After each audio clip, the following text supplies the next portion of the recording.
आणि निघून गेल्यानंतर तुम्हाला जाग येते आणि जाग आल्यानंतर तुम्हाला कळतं की जे कोणी खटखट होतं ती संधी होती. कळतं तुम्हाला, कळतं खरंय. पण तुम्हाला सांगू विद्यार्थी मित्र, ती संधी, ती बाकी जगात कुठल्याही संधी मिळतील, पण ती संधी, ज्या संधीत मी आज सांगणार आहे, ती संधी, जी संधी दररोज खटखटती आहे, ती संधीनं एकदा पाठ फिरवली की पुन्हा ती आयुष्यात मिळत नाही. पुन्हा ती आयुष्यात मिळत नाही म्हणजे मिळत नाही. दुसऱ्या कुठल्याही संधी मिळतील, पण ही संधी मिळते जी संधी तुमच्या आयुष्याचं रिव्होल्युशन करणार आहे, परिवर्तन करणार आहे, ती संधी तुम्हाला आयुष्यात पुन्हा मिळत नाही. ही झाली संधीची गोष्ट. किती लोकांना कळली? कळली?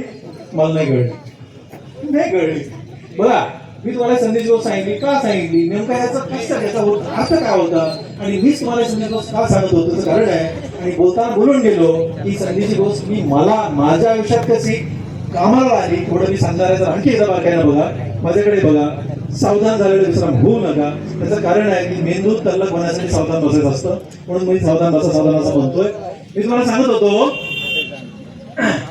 संधीची गोष्ट माझ्या आयुष्यात कशी कामाला. मी चौथीपर्यंत जिल्हा परिषद शाळेत शिकलो. जिल्हा परिषद शाळेत होता, ज्या शाळेमध्ये एक वर्ग होता, एक खोली होती. त्या खोलीमध्ये ना, या कोपऱ्यामध्ये पहिलीचा वर्ग, या कोपऱ्यात दुसरीचा वर्ग, या कोपऱ्यात तिसरीचा,